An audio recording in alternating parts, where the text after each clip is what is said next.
Hello കുട്ടികളെ, ഇന്ന് നമ്മൾ പഠിക്കാൻ പോകുന്നത് 6th സ്റ്റാൻഡേർഡിലെ maths chapter 10 letter math part 5 ആണ്. 162, 163 എന്നീ പേജുകളിലെ പ്രോബ്ലംസാണ് ഇന്ന് പഠിക്കാൻ പോകുന്നത്. First question: there are 25 children in one room and 35 in another. ഒരു മുറിയിൽ 25 കുട്ടികളുണ്ട്, മറ്റൊരു മുറിയിൽ 35 കുട്ടികളുണ്ട്. 5 biscuits are to be given to each. ഓരോ കുട്ടികൾക്കും 5 ബിസ്ക്കറ്റ് വീതമാണ് കൊടുക്കാൻ ഉദ്ദേശിച്ചിരിക്കുന്നത്. How many biscuits are needed? അങ്ങനെയാണെങ്കിൽ എത്ര ബിസ്ക്കറ്റ് മൊത്തം ആവശ്യമുണ്ട്? അപ്പോൾ എന്ത് ചെയ്യണം? ടോട്ടൽ കുട്ടികൾ എത്രയാണെന്ന് നോക്കുക. 2 റൂമിലുള്ള കുട്ടികളെ തമ്മിൽ എത്രയാണെന്ന് ആഡ് ചെയ്യുക. അതിൻ്റെ കൂടെ 5 മൾട്ടിപ്ലൈ ചെയ്താൽ മതി. ഓക്കെ, അപ്പോൾ total number of biscuits equal 5 into ബ്രാക്കറ്റിൽ 25 പ്ലസ് 35. ഓരോ മുറിയിലെ കുട്ടികളാണ്, അപ്പോൾ അത് രണ്ടും ആഡ് ചെയ്യണം. അപ്പോൾ 5 എന്ന് പറയുന്നത് ഒരു കുട്ടിക്ക് കൊടുക്കാനുള്ള biscuit. Next step equal 5 into 60. 2 റൂമിലെയും കുട്ടികളെ ആഡ് ചെയ്യുമ്പോൾ 60 എന്ന് കിട്ടും. 5 ഇൻറ്റു 60 എത്രയാണ്? 300. Next sub question: what if the number of children are 20 and 40? ഒരു റൂമിൽ 20 ചിൽഡ്രനാണ് 20 ചിൽഡ്രനും മറ്റേ റൂമിൽ 40 ചിൽഡ്രനാണ് ഉള്ളതെന്ന് വിചാരിക്കാം. അങ്ങനെയാണെങ്കിൽ ഒരു കുട്ടിക്ക് 5 ബിസ്ക്കറ്റ് വീതം എത്ര ബിസ്ക്കറ്റാണ് ഇവിടെ വേണ്ടത്? Total number of biscuits equal 5 into 20 plus 40. അപ്പോൾ നമ്പർ ഓഫ് ചിൽഡ്രൻ നമ്മൾ ആഡ് ചെയ്യണം അല്ലേ? അപ്പോൾ 5 ഇൻറ്റു ആഡ് ചെയ്യുമ്പോൾ എത്ര കുട്ടികളുണ്ട്? 60 ചിൽഡ്രൻ ഉണ്ട്. 5 into 60 300. Second sub question: if we take the number of children in the first room as F, in the second room as S, and the total number of biscuits as T, in what all ways can we write the relation between F, S and T? What if each is given 6 biscuits instead of 5? അപ്പോൾ പറഞ്ഞിരിക്കുന്നത് number of children in the first റൂമിലുള്ള കുട്ടികൾക്ക് F എന്ന് കൊടുക്കുക, second റൂമിലെ കുട്ടികളെ S എന്ന് കൊടുക്കുക, total number of biscuit T എന്ന് കൊടുക്കുക. അങ്ങനെയാണെങ്കിൽ ഈ റിലേഷൻ എഴുതാനാണ് പറഞ്ഞിരിക്കുന്നത്. അപ്പോൾ എങ്ങനെ എഴുതാം? Number of children in the first room equal F, number of children in the second room equal S, total number of biscuits equal T. അതിൻ്റെ റിലേഷൻ അപ്പോൾ എങ്ങനെ എഴുതാം? T equal 5 into F plus S. T എന്ന് പറയുന്നത് total biscuits ആണ്, equal 5 എന്ന് പറയുന്നത് ഒരു കുട്ടിക്ക് കൊടുക്കുന്ന ബിസ്ക്കറ്റാണ് 5. അത് ഇൻറ്റു ബ്രാക്കറ്റിൽ എഫ് പ്ലസ് എസ് എന്ന് പറഞ്ഞാൽ ഫസ്റ്റ് റൂമിലെ കുട്ടികൾ പ്ലസ് സെക്കൻഡ് റൂമിലെ കുട്ടികൾ. ഇനി ഇതിൽ എഫ് പ്ലസ് എസ് എങ്ങനെയാണ് നമ്മൾ കാണും? ഫസ്റ്റ് റൂമിലെയും സെക്കൻഡ് റൂമിലെയും കുട്ടികളുടെ എണ്ണം എങ്ങനെ കാണും? F plus S equal T by 5. അതിൽ എഫ് ഫസ്റ്റ് റൂമിലെ മാത്രം കുട്ടികൾ എങ്ങനെ കാണുക? T by 5 minus S, T by 5 minus S. ഇനി അടുത്ത സെക്കൻഡ് റൂമിലെ കുട്ടികൾ എസ് എങ്ങനെയാണ് കാണുക? S equal T by 5 minus F. Okay, ഇനി ഓരോ കുട്ടികൾക്കും 6 ബിസ്ക്കറ്റ് വീതം കൊടുത്താൽ ആ ഇക്വേഷൻ അല്ലെങ്കിൽ ആ റിലേഷൻ എങ്ങനെ എഴുതാം? T equal 6 into F plus S. T എന്ന് പറയുന്നത് total number of biscuit equal 6 എന്ന് പറയുന്നത് ഓരോ കുട്ടികൾക്കും എത്ര ബിസ്ക്കറ്റ് കൊടുക്കാനാണ് ഇപ്പോൾ പറഞ്ഞിരിക്കുന്നത്? 6 ബിസ്ക്കറ്റ് വീതം കൊടുത്താൽ എങ്ങനെയാണ് ഈ റിലേഷൻ എഴുതുക? ബ്രാക്കറ്റിൽ എഫ് പ്ലസ് എസ്. എഫ് എന്ന് പറയുന്നത് ഫസ്റ്റ് റൂമിലെ കുട്ടികളുടെ എണ്ണം പ്ലസ് എസ് എന്ന് പറയുന്നത് സെക്കൻഡ് റൂമിലെ കുട്ടികളുടെ എണ്ണം. ഇതിൽ എഫ് പ്ലസ് എസ് എങ്ങനെ കാണും? എഫ് പ്ലസ് എസ് എന്ന് പറയുന്നത് ഫസ്റ്റ് റൂമിലെയും സെക്കൻഡ് റൂമിലെയും കുട്ടികളുടെ ടോട്ടൽ നമ്പർ എത്രയാണെന്നാണ് ചോദിച്ചിരിക്കുന്നത്. അപ്പോൾ എഫ് പ്ലസ് എസ് എങ്ങനെ കാണുക? F plus S equal T by 6. F കാണാൻ എന്ത് ചെയ്യണം? F equal T/6 minus S. S എങ്ങനെയാണ് കാണുക? S equal T/6 minus F. Third sub question, if the number of biscuits given to each is taken as B, in what always can we write the relation between F, S, T and B? അപ്പോൾ number of ബിസ്ക്കറ്റിന് B എന്ന് കൊടുക്കുക. നമ്മൾ ഇതിനു മുമ്പ് 5, 6 എന്നൊക്കെ കൊടുത്തു. ഇപ്പോൾ B എന്ന് കൊടുത്ത് എഴുതിയാൽ ഈ റിലേഷൻ എങ്ങനെ എഴുതാം? അപ്പോൾ T equal B into F plus S. F plus S ആണ് കാണുന്നതെങ്കിൽ ആൻസർ എങ്ങനെയാണ്? T by B. എഫ് ആണ് കാണുന്നതെങ്കിൽ F equal T divided by B minus S. S equal T divided by B minus F. ഇതാണ് relation. Second question, in the picture M is the point right at the middle of A C. What is the length of A M?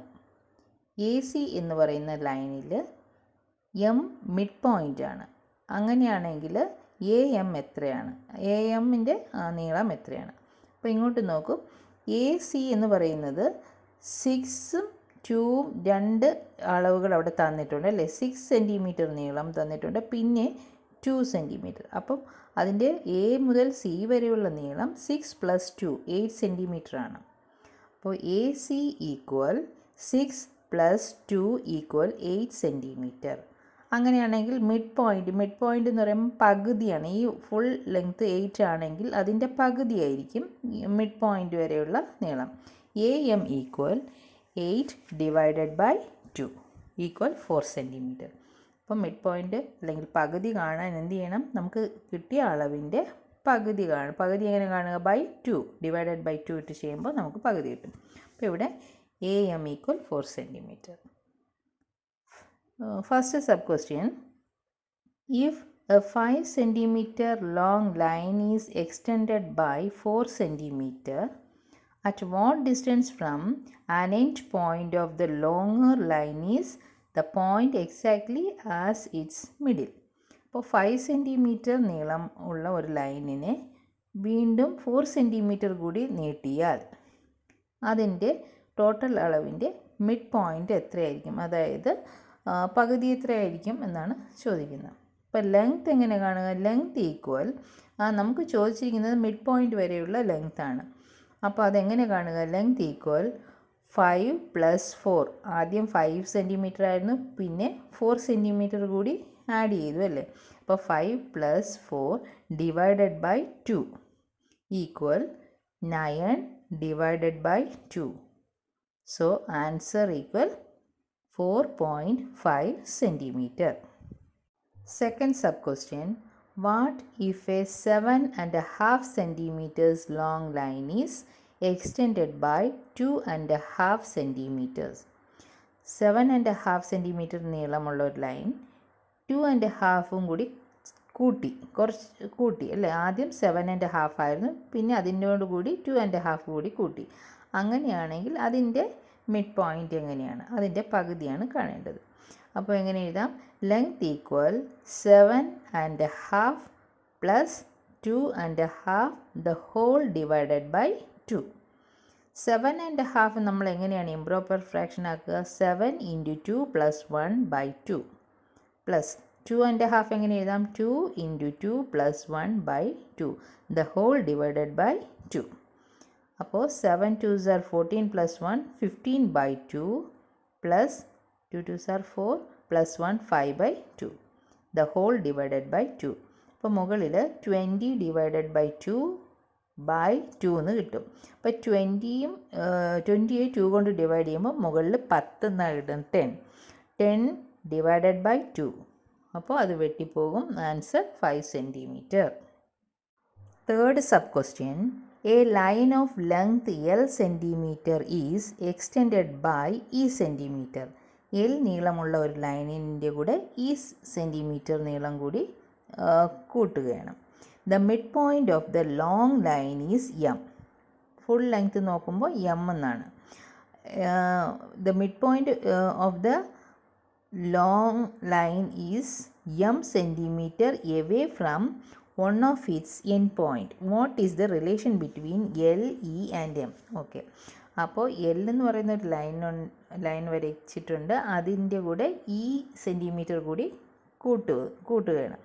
അങ്ങനെയാണെങ്കിൽ അതിൻ്റെ mid പോയിൻറ്റിൽ നിന്നും ഒരു end വരെയുള്ള നീളം എത്രയാണെന്നാണ് ചോദിച്ചിരിക്കുന്നത്. ആ relation എഴുതാൻ M equal L plus E divided by 2. Third question, the length of a rectangle is 4 centimeters and its breadth is 3 centimeters. The length is increased by 2 centimeters to make a large rectangle. അപ്പോൾ ഒരു റെക്റ്റാങ്കിളിൻ്റെ ഒരു വശം 4 centimetre നീളവും വീതി 3 സെൻറ്റിമീറ്ററുമാണ്. അപ്പോൾ ഈ 4 centimetre ഉള്ള ഭാഗത്തെ നീളം നമ്മൾ 2 സെൻറ്റിമീറ്റർ കൂടി കൂട്ടിയാൽ അതിൻ്റെ ഏരിയയാണ് ചോദിച്ചിരിക്കുന്നത്. അപ്പോൾ എങ്ങനെ എഴുതാം? ഒരു റെക്റ്റാങ്കിളിൻ്റെ ഏരിയ കാണേണ്ട ഫോർമുല എൽ ഇൻറ്റു ബി, നീളം ഇൻറ്റു വീതി. Area of A rectangle equal L into B. L equal 4 + 2, ആദ്യം 4 ആയിരുന്നു, പിന്നെ 2 സെൻറ്റിമീറ്റർ ആഡ് ചെയ്തു അല്ലേ, അപ്പോൾ 4 + 2 ഈക്വൽ 6 സെൻറ്റിമീറ്റർ.